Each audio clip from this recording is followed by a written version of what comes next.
You are about to enjoy an It Takes Three Network podcast.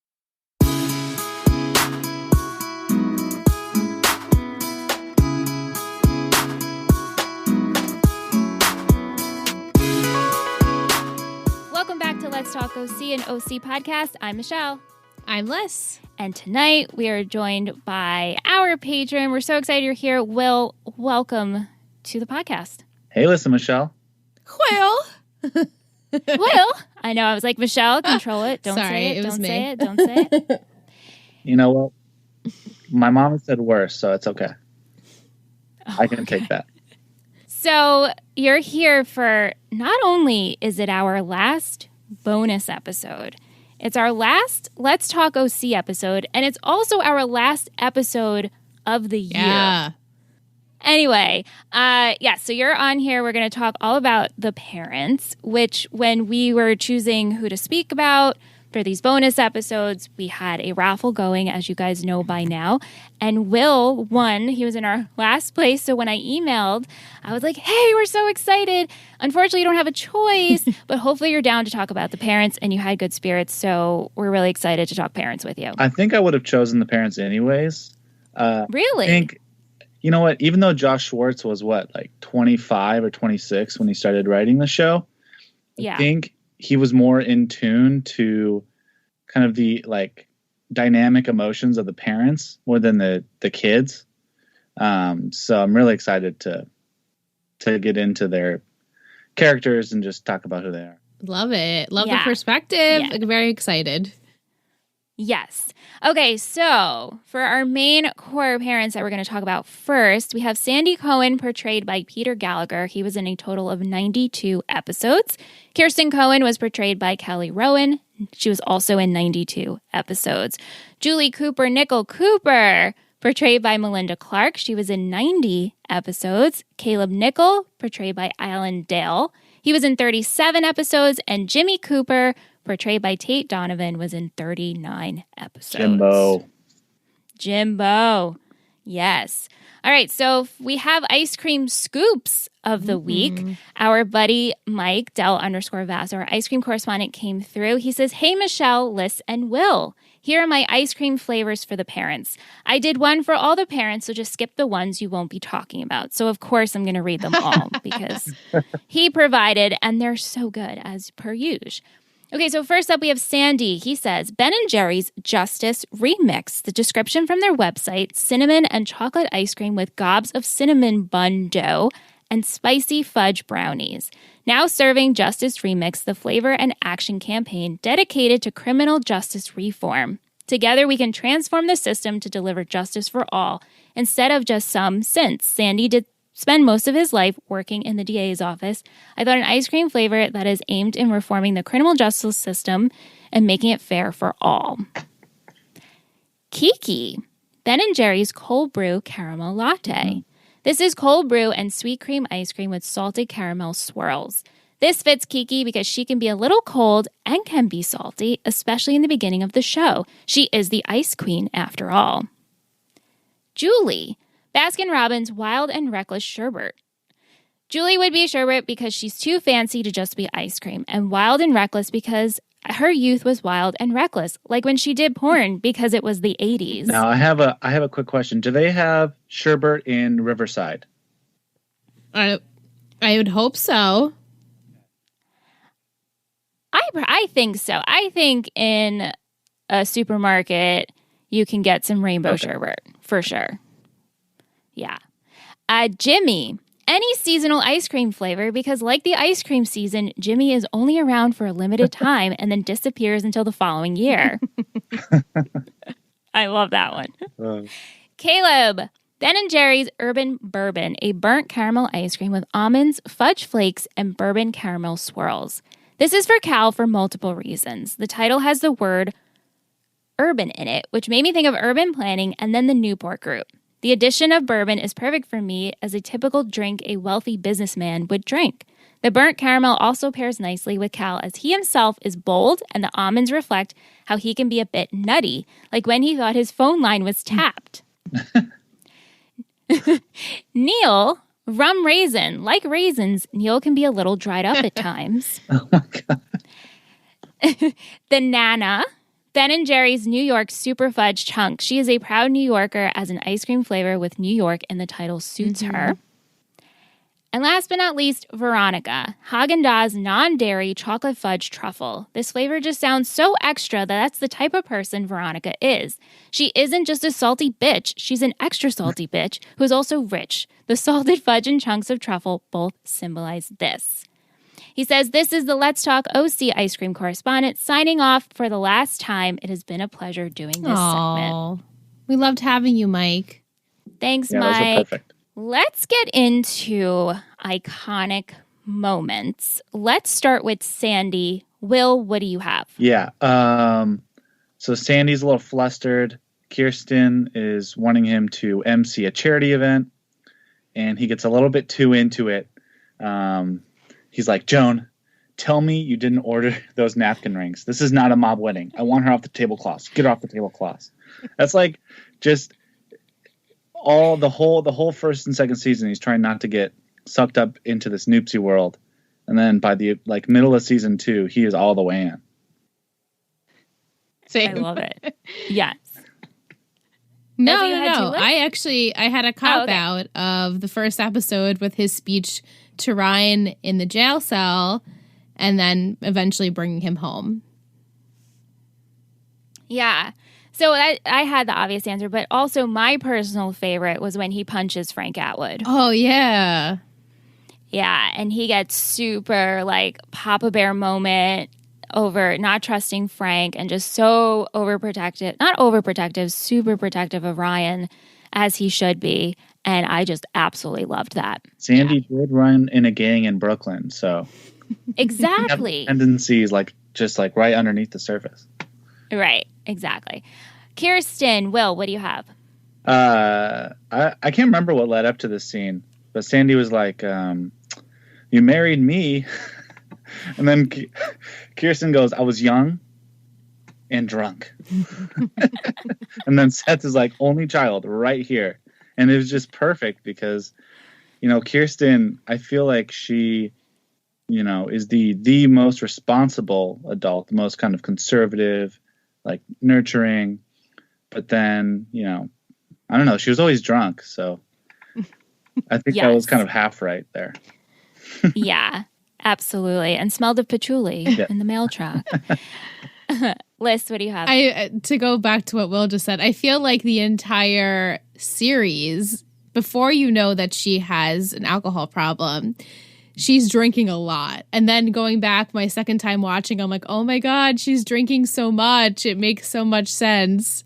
But I feel like they really focused on her drinking. But to go with that, I didn't want to go sad, but I did with her decision to go to rehab. But also breaking down when her kids left in season 1 or her father's fiasco funeral. Well, her last scene, I think that last scene where she's yelling at Caleb, I think that's the best dramatic scene of the whole show. Yeah, she's great.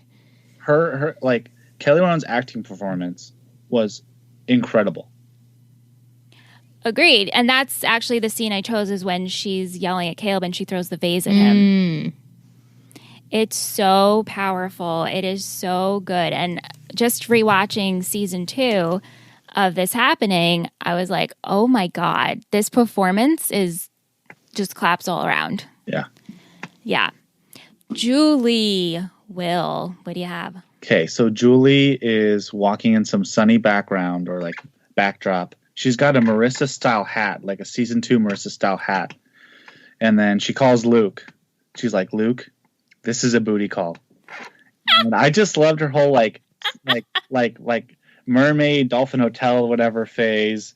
And she's just freaking covert ops, just trying to get some 18-year-old Luke action. And it was a longer storyline than I thought. It was 6 episodes of this whole, just the whole plot. It was one of my favorite Julie plots. Yeah, I agree with that. Liz? I just had, this town's only big enough for one manipulative bitch, and I've just never clapped so much on the entire show. I was like, that's the moment. That's Julie's moment. That's exactly what I had as well, too. Yeah, because I both of us, we watched that episode together. Yeah, we were like, Queen. Yeah. Caleb, Will? I love when Caleb says Sanford. So yes, he's trying to avoid the deal with the heights, and it's the Christmas party. He's like, "Come, Sanford, it's a party.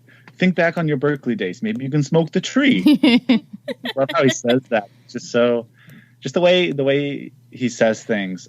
I want to speak like that when I'm an old man. I don't know what it is. Distinguished. Yes. I'm sorry to say it, but his death. It's so iconic. Falling in the pool, the most dramatic death for that character, at least. Obviously, Marissa's is like the biggest death, but Caleb dying, I feel like that was his most iconic moment. Yeah, I had that as well, falling in the pool, but even the kicker of he's broke and has no money. And so nobody gets anything. And that right there goes out like that. Last but not least, Jimmy. I thought you were going to say, speaking of another broke asshole. Yeah, it's a better transition, actually. When he's talking about like Judge Judy, he's like, "Oh, I hear she's tough but fair." And then they give him a look. He's like, "What? I watch a lot of daytime TV." And that line, "I watch a lot of daytime TV," is just Jimmy in a nutshell. Like you could see post pilot, Jimmy's just in his study. He's got a TV. He's trying to do these like financial reports or whatever, and he just can't get his eyes off of like ESPN Classics and Judge Judy. Perfect. Liz? Iconically getting punched in the face by Holly's dad, but then I put, of course, Bo Jimmy is my most iconic.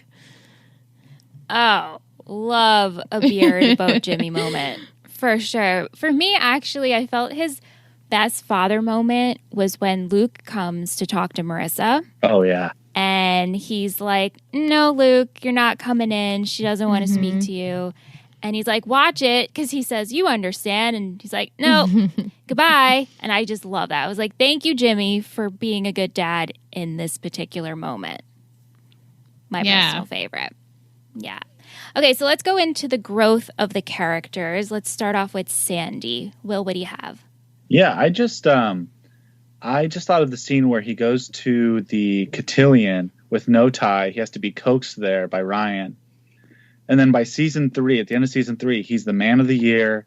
He's in the tie. And you could just see that progression through all those 3 seasons. I thought season 4, they kind of did him dirty. I felt like he just kind of floated out in space, which is weird because in the interviews, you know, him and the adults were the most committed. By season 3, you know, Adam Brody and Ben McKenzie and definitely Misha Barton had kind of like made the writers and the showrunners kind of like frustrated. But how does Sandy get this treatment after he's been such a, you know, after Peter was such a like rock in that cast? So, but I thought season 1 to 3 for me. Yeah. Do you think they did that because with 3 and the whole hospital situation, he lost himself a little bit? Yeah. And so we go back to him going back to his roots. Yeah, but I thought maybe he could have been a professor earlier. I thought that would have been a more fruitful storyline for him if they just went straight into that. But yeah, I mean, I like the Spitzy thing, but then like he's trying to get a friend. I don't know. We could have done more. Yeah. Liz, what'd you have? Yeah, I could agree. I just put Sandy's pretty much consistently staying the best father, even though he maybe wasn't the greatest husband. I've put first appearance, he takes the kid off the street, and then the last appearance, he has parented his kids to their potential and sees them succeed. Like most, he had a few moments where he lost himself and who he was, i.e. the hospital or Rebecca Bloom, but still growth nonetheless. Yeah, exactly. Pretty much both what you guys said, but just starting and ending with the same moral center. There were a lot of ups and downs, like you said, with Rebecca and the whole hospital situation. And just that whole thing happened from taking over the Newport group because of Kirsten and that spiral and dealing with everything at home. So I just appreciate him starting and ending being the moral and the ground that we needed. Totally. Kirsten, well, what do you have? Yeah, I think I wrote an email to both of you earlier. I think that she's the most underrated character of the show. You know, I mean, the show is self-referential in saying she's the Ice Queen, but I see her as like being the most loving, like just loving, driven, and solid. Like she's always fighting her background and her father to do what's right, and I feel like that takes a toll on her. Partially the more and more her father pushes her and like nags her and gets in her life, I think the more that she drinks and gets the way she is in season 2. So I really think that a lot of it is she's such a great person in her core, and she's so just like inundated with so much crap from her parents and Jimmy and then Sandy in season 2. So I don't really blame Kirsten for much of what she did besides Carter. Carter bugged the shit out of me, but whatever. I'm over it. Yeah. Yeah, same. I just felt that she was so strong in the first couple of seasons, and 4 was just what happened. Her and Sandy. I know, like you, and I know you said that too. I think you wrote that in an email about her. But I mean, why did we, even in the finale, not to go back to the finale, but Julie can't get married without Keeks, yet we didn't have one scene of them together. Yeah. I would have loved that moment. I don't know what happened. Maybe it was logistics. Who knows? But I think that would have really just driven it home emotionally. I would have cried my eyes out even more. Totally. Yeah. Liz, what'd you have? I had from the Ice Queen to stay-at-home mom. During her time on the show, she really softened and became more vulnerable, helped her family and herself when she made the decision to become sober, and that brought her family ultimately closer. In the end, she gained another child with Sandy and put 100% of her time into raising all of her children. Beautiful. And just to add to that, I had that she realized internally that she can be someone without having the Newport group and letting go. Because so much of that, she was so wrapped up in her dad and working, and then realizing like, oh, actually, I can let this go. Well, and she was great at her job. Like usually when, usually you don't see female characters get these types of high pressure, powerful jobs. And then she just is good at it. And there's never a mention of like, oh, Kiki, you're so good at your job. You just know from day one, like she's a rock star. She is the number 2 in one of the biggest companies. And she lets it go because of, again, all these outside things. I just think that, like, I don't know. She's great. I love Keeks. Do you think she should have stayed with working at the group? Oh, hell no. Okay. No. That job ate away at her. And after her dad's death, I mean, how could she? It was his company, so I don't know. Julie. Will, what do you have for Juju? I just think of 2 things about her. I mean, she's the most dynamic character. She changes from the pilot, from the, when she asked for the ice cream. I was surprised Mike didn't say pistachio. Yeah. Yeah. But one thing I think about her is I think she's the closest connection between the kids and the adults. Like she has these storylines with Luke, this constant storyline with Ryan, and then later she has it with Summer and Taylor, to where I think like Julie kind of connects the worlds, where Sandy and Kirsten seem kind of distant, and Jimmy's gone half the time, and Julie's always kind of in the kids' orbits, like really severely affecting their lives. Yeah, whether it's for good or bad, and mostly bad sometimes, Yeah. Right. Liz? I put not a likable character in season 1. Does progress slowly throughout the show. Generally makes poor decisions, but in the end put her children first and did what was right by them, shedding her selfish ways. She decided to make something of herself and became someone who her children could be proud of. Went from rich to poor, She's a fighter, if nothing else. Yeah. And just, I love how she becomes so self-aware, accepting, owns up to her mistakes, and eventually becomes very grounded. Yes. Especially on her wedding day where she's like, well, look at me, pregnant and on my wedding day again, Right. 19 years later. Yeah. Caleb. Well, Caleb, you know what? I see some underrated growth here. You do? I can't wait. Part of it is with his friendship with Sandy. They actually like are friends by the end of the show. Even though, of course, Caleb does so many things that, you know, Sandy can't handle or has to handle because they're family. But I think that their friendship is one of the small little ways that Caleb actually got better, because he's always who he is. Like, he won't change his personality. He won't change his decision making, but he kind of opens up a little bit to Sandy as his son-in-law. And, you know, I think he cherished Kirsten, but he did not know how to be a father. Kind of the opposite a little bit sometimes of Sandy, where Sandy just knows how to be a father. Just like easy. And Caleb has no idea how to be a father, but you can tell just like deep down that he loves her. So I don't know. I'm not as down on Caleb as many are. I love that. Yeah. Liz? I almost mentioned him and Sanford's relationship, but I put lost. Honestly, what it all stems from is he lost his one true love, which caused him to become cold and bitter, and everything's always a business deal with him, even when it came to his family. Even though his heart attack softened him a little bit, he still remained selfish. In the end, he died trying to take his wife down and never really reconciled or bonded with his children. But I enjoy him, though, as a character. Oh, yeah. With all being said and done, you know? Yeah, I mean, he is, to me, just the quintessential OC roots. And I like Will also put his friendship with Sandy and just him reaching out to Sandy. And I also put him opening up his heart to Lindsay. Just dropping her in here. A little sprinkle. A little sprinkle of that. Yeah. Moving on to Jimmy.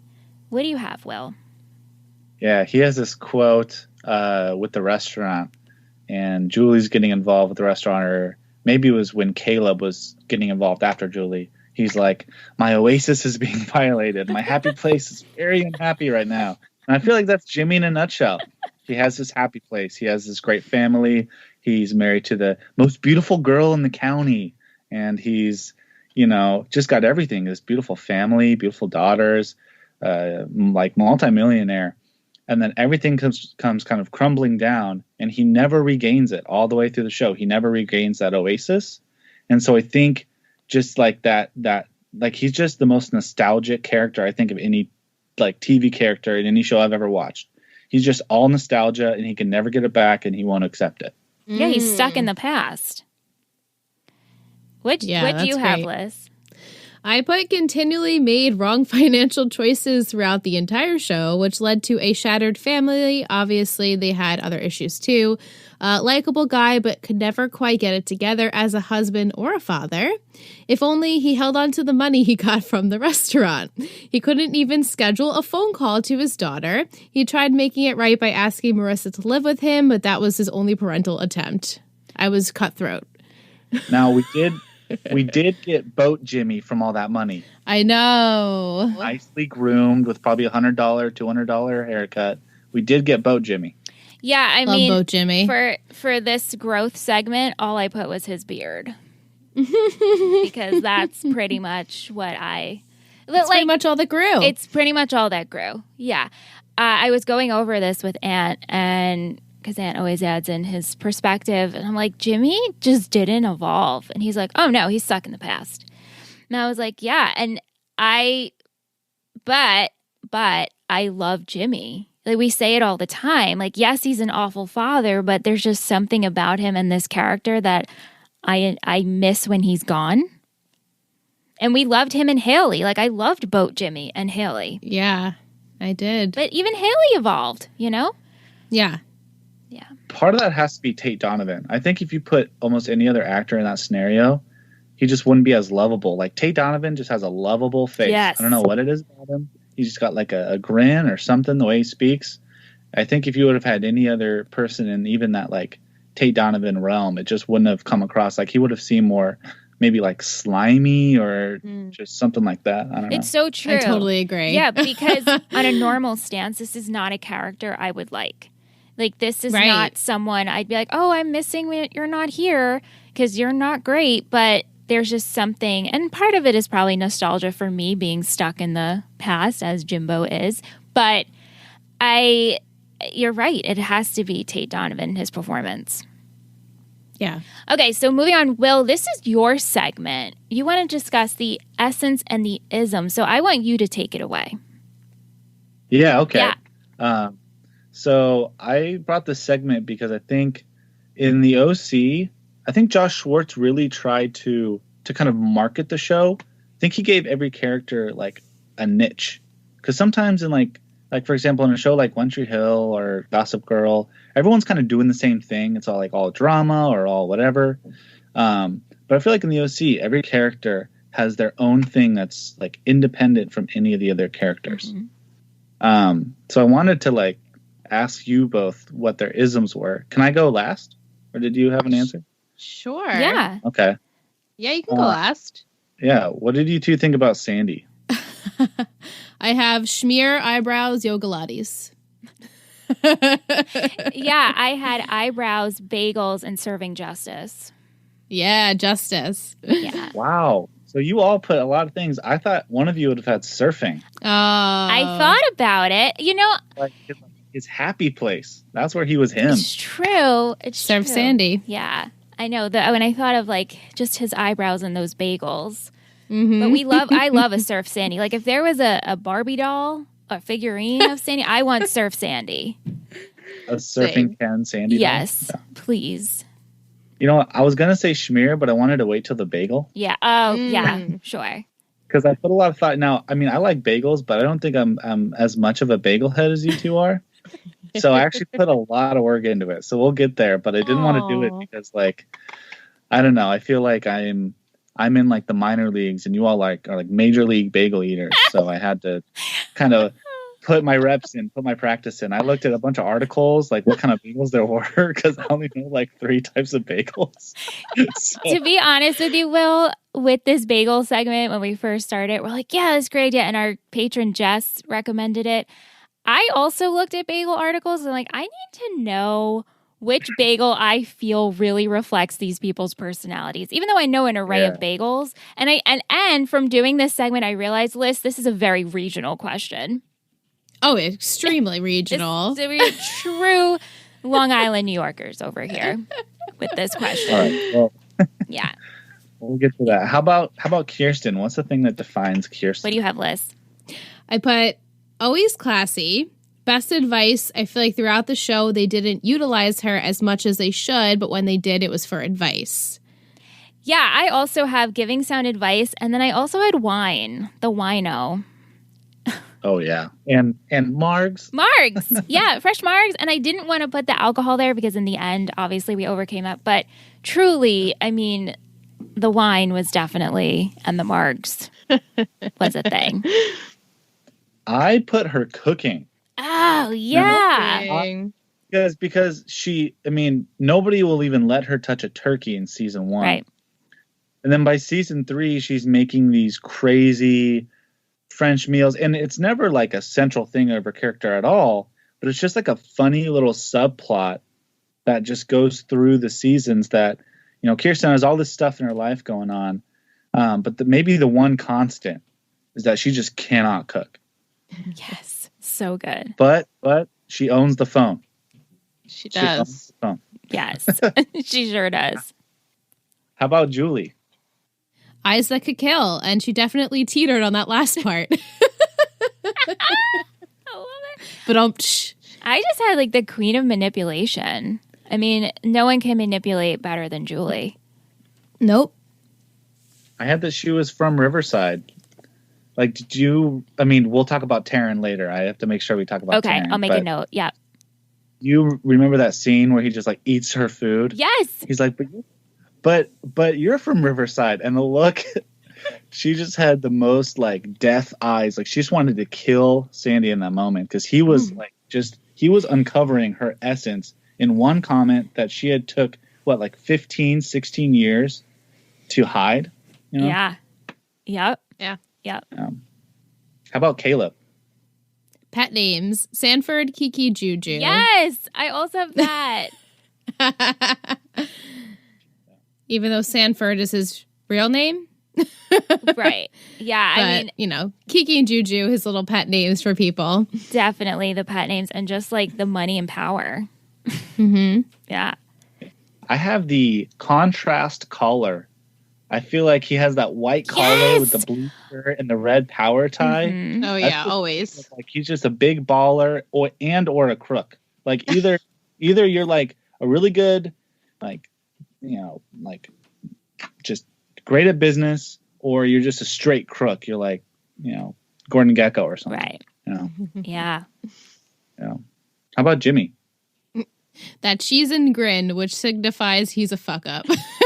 I have ESPN Classics. Me too. Yeah. And then I had to put like just hit the boat Jimmy part because we really were into him being on the boat in the harbor. If we haven't said it enough already in this episode. And also, Jimmy. I mean, part of my honeymoon, I made Aunt and I stay in Newport Beach on a houseboat so I could be the best Jimmy Cooper. So, yeah. Wow. Yeah. We're not going to get further into the innuendo there with Julie. I'm not going to take that bait. That's fine. Okay. Well, that's it. Yeah. Thank you for indulging me there. I just thought it was interesting. Just that facet of the OC where the parents were real characters. Yeah. I know. I always loved that they were incorporated in such a good way because like our other teen drama children, the parents on One Tree Hill are awful. And so far Gossip Girl, not great either. Yeah, not great. Yeah. I have a question for you at the end that's going to kind of point to that One Tree Hill parent versus the OC parent. Okay. Oh, brother. I can't wait. Comparison. Let's get into the discussion of the side parents, the characters. You also did want to discuss this well. So let's start with Carson Ward, Luke's dad. Love Carson. Carson's an underrated character in the show. He's a great dad. Yeah, he's a great dad. I mean, the only thing about him is that he's gay in Newport. Right. That's it. You know, and I think I emailed you too. Best kiss on the show. He's him and his lover. I mean, it was just like the most passionate kiss, and it's like heightened by Luke and Ryan behind the car, and then Luke drops all his stuff, and Carson's face, like the kiss was so good, it took him like a couple seconds to like realize to like get out of the zone. Yeah, you know. Yeah, I love that you brought that up. You also wanted to talk about Renee. Oh God, Renee. Okay, this is now. I staunchly disagree with Aunt on Lindsay. Yes, but I think he should turn his attention to Renee. I will let him know this. He's by far the worst, like one of the worst characters of the show. Sucks, and they like couldn't even get. She's such a bad character. They couldn't even get her last name right. Like Lindsay. I looked on the OC wiki, and it says Lindsay Gardner Wheeler, but Gardner is not a middle name. Like I don't know whose middle name is Gardner. Thank you. I was going to bring this up tonight. Shouldn't it be Lindsay Wheeler or Renee Gardner? Yes. I did not get. I am like I'm like screaming with my hands right now. Like yes, like a sim. If someone was looking in on me, they'd be like, "What is she doing?" So passionate about this. I brought this up to Aunt during dinner like a couple weeks ago. I'm like, "What? Where's Gardner? What is that? What is Gardner?" Makes no sense.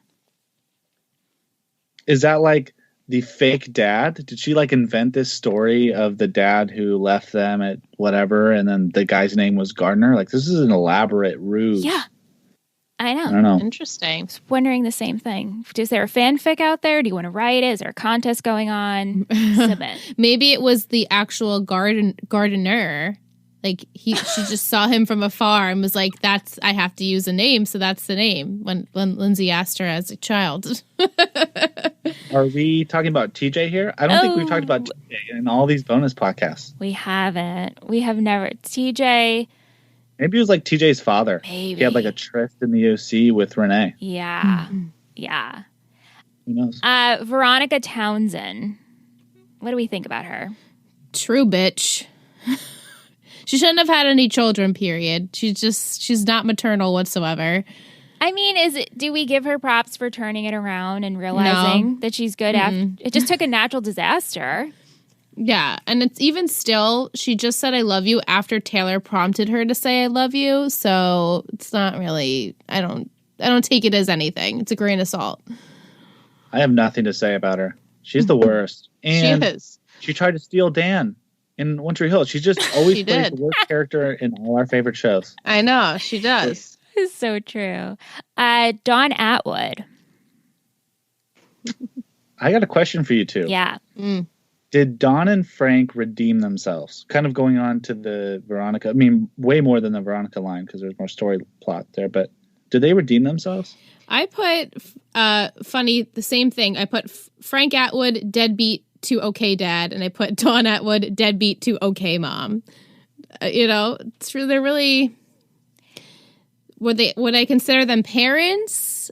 Probably not. I think Dawn redeemed herself in my eyes because we got to see her progress. I actually wrote this because I wanted to talk to you about this.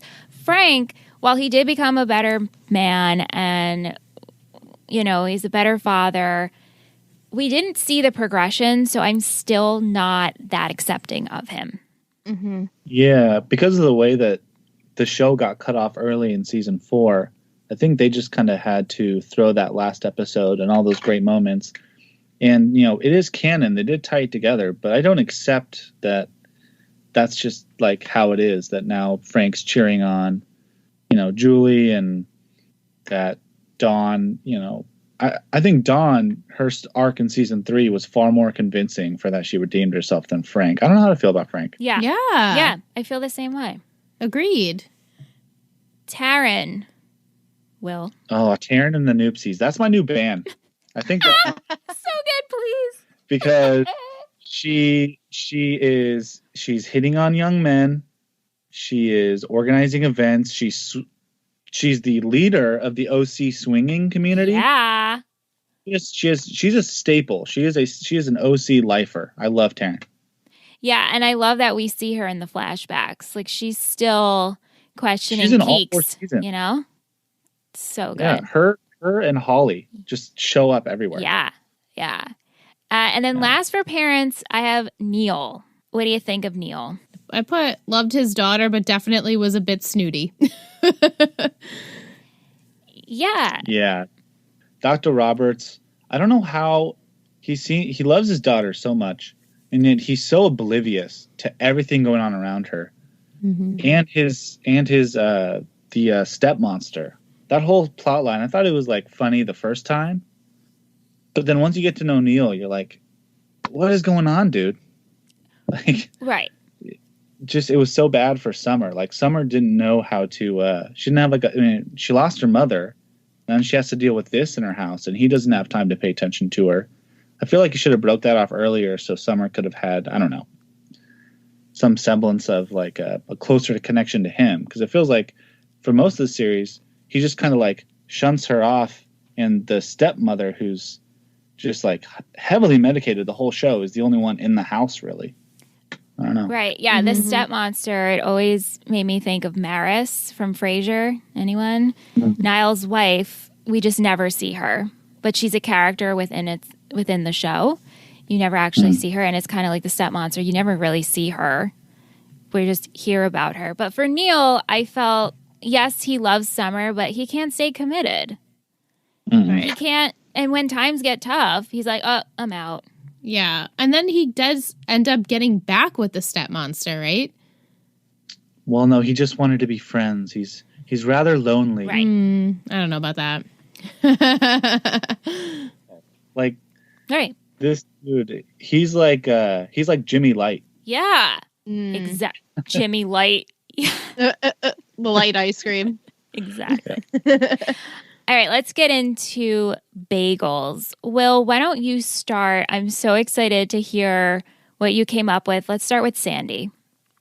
Okay, I got the classic sesame bagel with the schmear. He's just classic red, white, and sandy. Yeah, I had sesame with cream cheese and lox. But classic traditional stands the test of time. I love that. I went rogue and I did an acai. Wow. I was going to say an acai bowl. An Asiago bagel with everything cream cheese, which is cream cheese that has everything but the bagel seasoning in it. Comforting, but also a little cheesy like Sandy. And I felt like it could be a crowd favorite. Oh, that's good, Liz.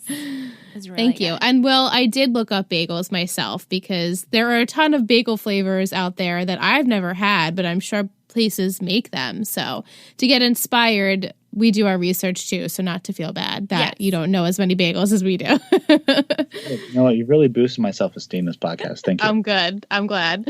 Will, what do you have for Kirsten? I have an underrated bagel. I have my favorite bagel. It's plain, but it's sweet. Cinnamon raisin. It's a good one.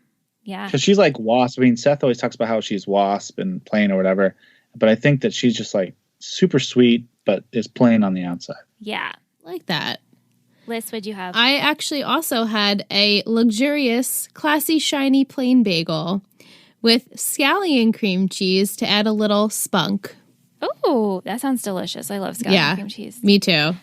I had a whole wheat bagel with avocado because it's bright and good for you. Oh my God, that's so perfect. That is so perfect. I'm so mad I didn't think about that. Okay, Julie. This one, I was like, I need a good one for her. So, Will, what do you have for Julie? I have a cheddar cheese bagel. I think she's bold, she's sharp, and I think cheddar is kind of it's not a forgotten about cheese, but with all these like new cheeses and brie and all these like just crazy cheeses that are in this world, I think cheddar is still like the classic cheese, and it's humble, but it's sharp. So I like that. I think Julie's like has humble beginnings, but she's just super bold and sharp and has a crazy flavor. Love that. Love a good cheddar cheese. Yeah, cheddar is me my too. personal favorite. Yeah. So good. I put a salt bagel with jalapeno cream cheese for the spice and the saltiness. Liz, I had a jalapeno bagel Oh my God. with cream cheese because it's super flavorful and unique. Definitely. Definitely unique. Yeah. Caleb. I have a poppy seed bagel because it sticks in your teeth, but the taste is good. Mm-hmm. So like everything he does is just like, it just hurts you because it's so bad, but then it's just so good. Yeah. I don't know. Yeah. I love that. I'm laughing to myself, but I picked a stale bagel with plain cream cheese because disappointing. No. Sorry, so Caleb. good, Liz. I love it. I had a salt bagel with cream cheese because the way Caleb can throw his one-liners at you is the way salt can be overpowering. Yeah, he's definitely salty too. Yeah. He's like the, who's that guy? The Salt Bay. Salt Bay. Salt into the scene. Yeah. Last but not least, Jimmy. I have an onion bagel, kind of the same thing as Jimmy. I personally hate it. I hate everything Jimmy does. But, like, if you rate it objectively, I read a lot of sites, and every bagel aficionado is just, like, loves onion bagels. They're so versatile, and they can do all these things. So it's got to be the onion bagel for me. Liz? I also picked an onion bagel, which is shocking. But I picked lox spread because it's a stinky bagel with a fishy spread. Okay, For like guys. Boat Jimmy. We are a perfect trifecta because I also chose an onion bagel. And I chose with lobster cream cheese because it's fishy. My God. And his love for lobster rolls. That is so funny. 3 OC OGs, even though, like, I just know, I just trust you two and your takes on the OC. And I just love that we all picked onion bagel. This literally is the best thing of the week, and it's only Tuesday. I know it's not getting better than this. We all chose onion bagels for Jimmy. This is fantastic. We just know Jim. I'm just so fucking proud, man. This is so good. All right. That was beautiful. Moving on, actually, we have a question from Vic, and it's for you, Will. Oh, geez. Here we go. She asked, since you're so creative, I was wondering if you can name each adult as a song or movie title. Okay. Just right off the cuff. No pressure or anything. Hard. This could be hard. Okay. Okay, so Sandy, song or movie title? Sandy, Surfing in the USA, Beach Boys. Yes. Because and also that Beach Boys song talks about Manhattan, talks about the U.S. Sandy goes to Hawaii like every couple years and surfs the North Shore. Oh, you just know. Kirsten, cold as ice. Like, just that first impression. I think that would be a good one. Jimmy's got to be know when to hold him, know when to fold him. Because he is just gambling his whole life away every second with stupid shit. Oh my god! I love it. Caleb has to be the movie Boss Baby because he acts like a baby in all his different things, but he's the boss and he wears the suit and he's the man. Yeah. Julie, we have to do some like 80s hair metal or something. Maybe Every Rose Has Its Thorn. Her favorite. Yes. Her favorites. We haven't talked about Lance. Lance. Or oh my god. Yeah. You know what? I'm actually impressed I came up with 5 that quick. That was Same. so good, Will. That was really impressive. Yeah. Fantastic. So hopefully Vic's happy about that. I think she will be. She can't not be. Yeah. So that's all we have. Will, you said you had a question for us. I have a question. Even though this is the Last OC podcast, I thought we'd do just a short award show. Okay.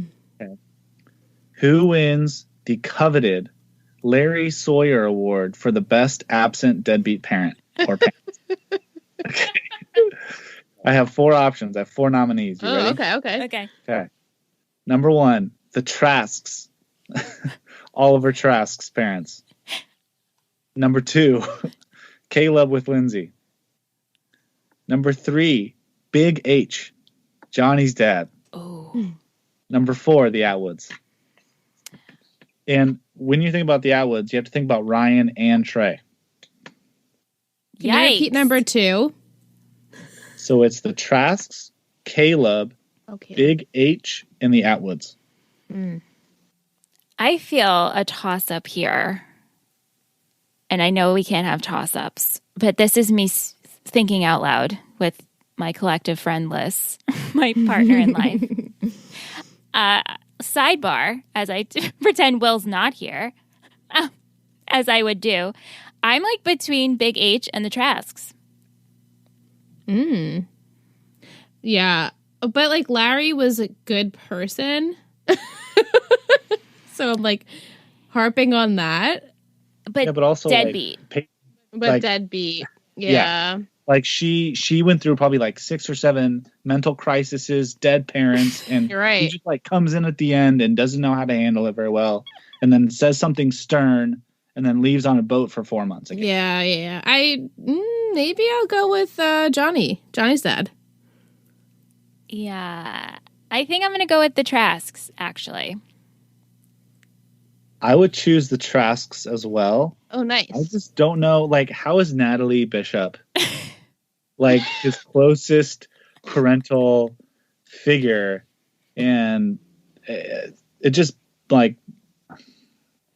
Also, can we just really quick talk about, is Oliver actually like super rich and can he actually fly to Paris, or is he just like kind of rich, lives in a hotel, but couldn't do all those other fancy things that he's saying he could?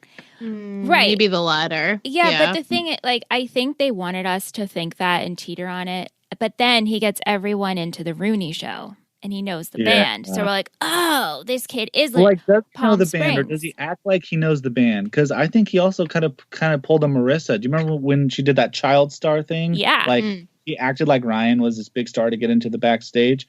I mean, I feel like the band's coming out of their bus. He's just like, hey, like, I know you guys, let's go back there. I don't know. I mean, if I was a band, I wouldn't be like, especially Rooney, like, they're cool. Yeah. Yeah, He no. just Yeah, I think he might just have that kind of personality where he just kind of gets what he wants, regardless of, you know, how much money he has. But I'm sure he definitely has money. Just, I don't know to what extent. Yeah. I just want to make sure I touch on Oliver because my cousin got me into the OC, and that's like our biggest thing. Anytime we come back for any holidays, every time I come and see her, we always end every holiday with at least one comment about the Oliver plotline in the OC. I don't know what it is, but like we're always just like, oh, that kid. Ah. Did she like that plotline? No, me and her, we look at the screen and want to vomit every time we see like the first time after. What is it, like after the Christmas party at the very end of that episode? Yeah. She goes into therapy, the counseling, and I just see his face, and I'm like, oh, I got to sit through 5 episodes. It's so good, though. It's so good. He's so good. He's so good. He's so good. And he filmed, like one of the small films he did was actually filmed in Eugene, Oregon. Oh, no way. So another shout out. He did like the small film that was filmed there, the actor. But anyways, yeah, I just had to put him in there because he's just so, Yeah. Right. Yeah. I could talk OC every day with you too. Well, this is such a fun episode, and I'm really, really glad we decided to talk about the parents, because when we were thinking about bonus episodes, we're like, obviously core 4, and then we're like, well, we have to do Taylor because she's part of it, and then how can we leave out the parents? And if we're going to talk about Sandy, Kirsten, Julie, we have to talk about Caleb and Jim. You know, it's like a trickle effect. Yeah. But I feel that we really got everybody involved and everyone in. And now I truly feel complete now that we're ending this podcast. Same. I feel like there is not really one aspect of this show that we need to talk ad nauseam about again. So I feel like, closing the book. I feel good. I feel really good. Yeah. One thing I like about the show, I've watched it one time every year because it's super quick. Like, you could only watch one episode a day and you're done in 3 months. Yeah. And so it's like, it's just that show you can always come back to. It's like an old friend, even more than any of the other shows. Because like One Tree Hill is so long, and Gossip Girl, I'm not going to give you my final thoughts on that, but like the OC is just the show I can always come back to and just know that I'll just love all the characters, especially the parents. And I think you've commented on quite a lot, is that as I get older, I'm 25 now. I started watching this when I was like 8 or something. I just get closer and closer to the parents as my years go on. Yeah. No, I agree. You described it perfectly. It's always there for you. It's the comfort, at least for me. I know that I will be watching season 1, season 2 next year. Who knows when that's going to happen? Who sees, though, this time around, if I will continue with 3 and 4. Do you go all the way through, Will? I torture myself. I go all the way through no matter what. I've watched it all the way through. Well, it ended in 2007, so 13 times. Every year I go through it once. Wow. Yeah, well, it's always something where it's like I have a summer off, or it's winter break and I power through it. Yeah. Do you have a favorite episode? I know that's really hard, but favorite episode? Oh yeah. Oh yeah. Yeah. Confidence. So I love the model home. I think that is one of the best like episodes of television that's out there. I just think it's so, you get this like peek into the Kirsten and Jimmy dynamic that's really subtly hinted at in the pilot. And then like, boom, episode 2, Marissa and Ryan are hot and heavy. She's in that cute dress. Seth is skating in a pool. It's just such a cool episode. Yeah. And and the friendship is forming and the trust is forming. Yep. It's the only thing that sucks about the episode is that it was really about the core 3. It wasn't about Summer, which is whatever. But I still think that episode is the emblematic, like just it's the OC is that episode. Yeah. Will, did you ever check out the Turkish show based, like, inspired by the OC? You know what? I read about it over the years. I never got into it because I didn't want to. I know it wouldn't. I just didn't want to risk having it change anything I feel about the OC. I just wanted to. The OC is kind of like a little like like a special object that I don't want to like mess with. Yeah. So I don't get too into the weeds with all the outside stuff, or I don't even like to read too much. Like I think in the last episode you talked about, or 2 episodes ago, Josh Schwartz's "Where Are They Now?" Yeah. And I kind of had to like I thought it was interesting, but I kind of had to go like la la la la la because I didn't want to. I have my own. I'm not going to get into it, but I have my own visions of where they are now. So, but yeah, have you 2 watched it? I have. Well, I've watched whatever's on YouTube. That was a couple of years ago. I got really into it, and some episodes I could find subtitles. And it was interesting how some things are very parallel, and then the way like the characters are different names, but you can tell who's who, obviously. And the way like one character's supposed to be like the Marissa character is totally different. And I'm not even sure if it ends the same way. It's just very inspired by. Here's my question. So the OC itself, now, anytime someone says like a location is a character, I always feel like they're trying to like get themselves ready to like write a piece in the New Yorker or something. Mm-hmm. But like the location is a character. I'm wondering how the like, you know, like the Istanbul, like how can you have the OC in Turkey is my one question. Probably the main reason I didn't watch it. Cause I was like, just the OC, Orange County is so important to everything about that show. Right. Like you couldn't just do it, the OC in North Carolina, because One Tree Hill had very North Carolina like specific things. How can you do the OC in like Istanbul or wherever, you know? Yeah, no, you're absolutely right. And it's just it's not so much based on the locale. It's just based on the characters and the dynamics between them. Yeah. Maybe Yeah. Maybe I'll watch it. You check it out. Watch one episode. Maybe I'll send it to you. And you'll be like, I can't get into this, or I'm curious. And I wonder, though, the thing is, I watched this like, I don't know, 3-4 years ago, so I don't even know if it's still up on YouTube. And then I wanted to keep watching, and I couldn't find with subtitles. I'm like, well, I really need the subtitles. And I would love to know how you feel. Like, their Seth character is so, oh, God, I don't want to use the word nerdy because I don't like using that term, but he's not funny. Like Seth, and again, it might be Adam Brody and the Seth character because of the way he it's all about Seth's delivery. Because he's not necessarily so funny, he's just his sarcasm. But it's kind of so corny where it's like, oh, he's really not, I don't know, like Seth is like, I don't know. So much of it was like pop culture. Like he's a man of the times. Yeah.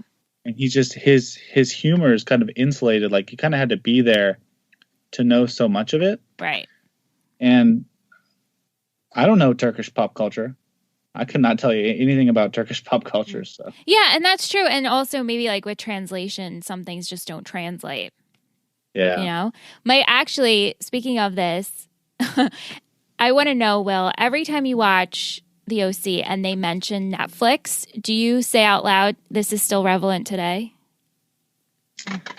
Yeah, a little bit. Because I do. I announce it to the world. I'm like, yep, this would still work today. Netflix. Do you hear that? Yeah, like just, and I mean, one of the things, can't get too much into it, but one of the things that the show gave me was, you know, my cousin introduced me to it, and then she introduced me to all the music. She had all the CDs from like the Walkman and Modest Mouse and Death Cab, and I was like 7 or 8 or 9, nice. You know. Nice. And Go cousin. I just love this music. Like I've seen Death Cab 4 or 5 times.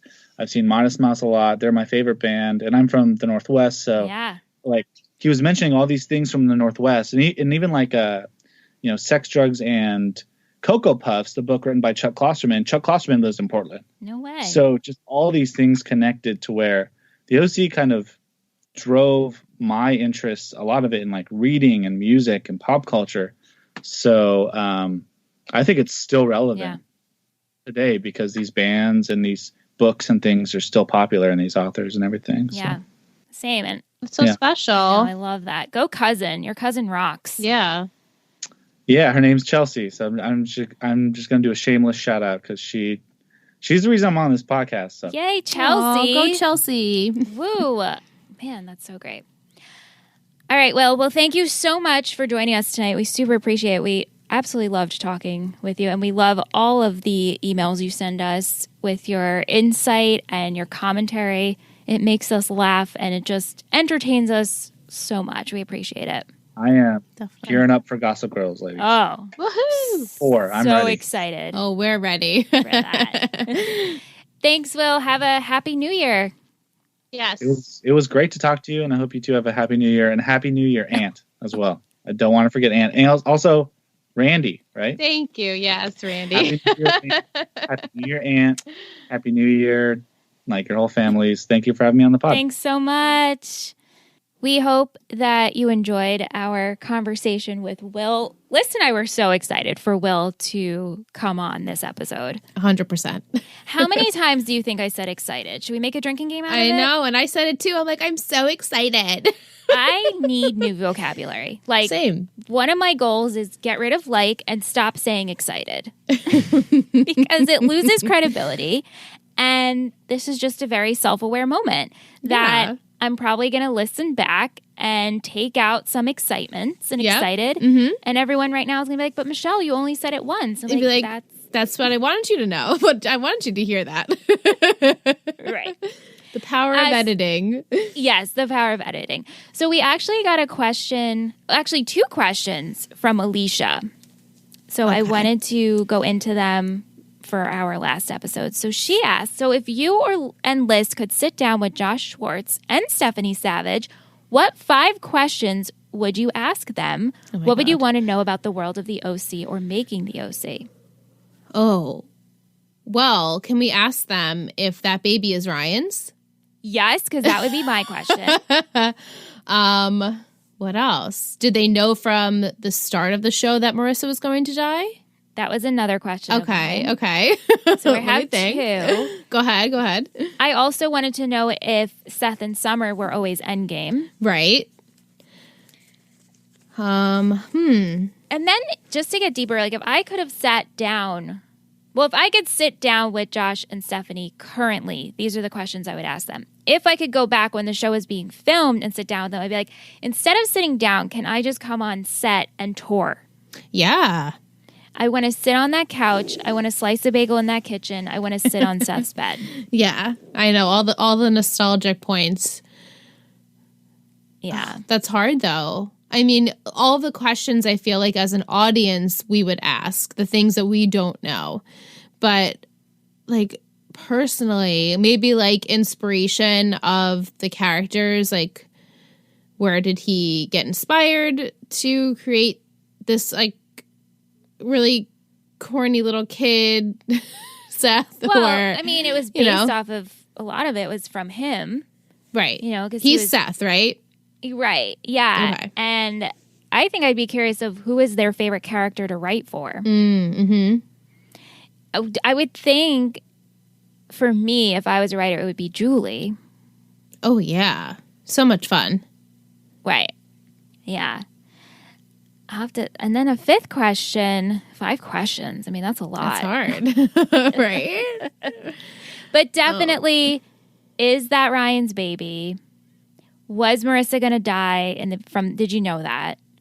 Seth and Summer endgame. Favorite character to write for. Is Marissa and Ryan endgame? Right. Like, what were those words that you gave us? Mm-hmm. Should I hold on to them so tightly? Right. Yeah, because even in the 10 years later, we got confirmation that Taylor and Ryan were not. Right. So we know they weren't. So does that mean did they want Marissa to be? Or, again, did you want to have her off the show? Not off the show, but, did we want to have that plot from day one? Therefore, she was his, like, endgame high school, and then he grew on to be an adult and have his, like, true love type thing. Right. Like, I don't know. Yeah. I feel like this is a little after dark moment. Yeah, right? After dark. Let's talk OC.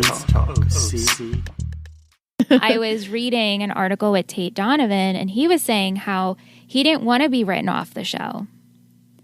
Oh. Like he wanted to stay on, and he brought up, like, oh, Jimmy's an awful father. And they're like, no, Jimmy's fine. Jimmy's fine. And he has said repeatedly, like, Jimmy was like the worst father ever. Yeah. There are so many articles when you type in just like Jimmy Cooper. There's at least 10 articles. It's like, why Jimmy Cooper was the worst dad ever. And I'm like, yeah. I'm like trying to look for positive moments. Yeah, I know. But there wasn't really. I know. It's so true.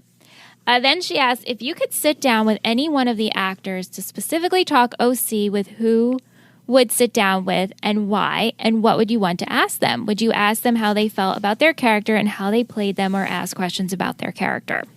It's hard because I feel like, they probably don't want to talk about it. But this is in like an alternate world, right, where we can ask some questions. But I feel like we know how Adam's experience was, and I feel like we kind of know how Misha's was, maybe Rachel's, but like the adults, I'd like to know like what Julie felt, or Julie, I shouldn't say, Melinda, how her experience was on the show. Because I feel like you can kind of guess Sandy, Kirsten characters, but like I feel like Melinda had a lot more fun.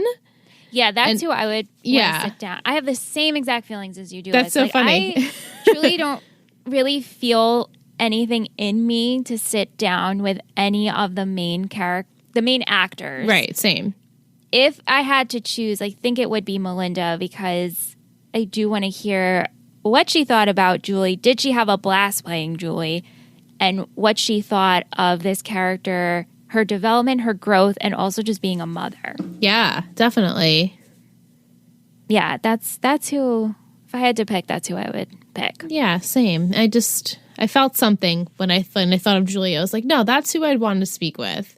Yeah. Just because, like I said, I feel like there's nothing I could ask any of the core kids that I wouldn't really already know, or like that really is of that importance where I'm like wondering, like nail biting, is this how they felt or thought? I just don't feel that way towards them, but the adults more so. But again, maybe it's because we're older now and I feel more of a kinship with the adults, and I want to, like, I don't know, get their perspective on working on this show. Agreed. And I think also, to go back to not only the actors, I would really want to talk to the inspiration for the sets.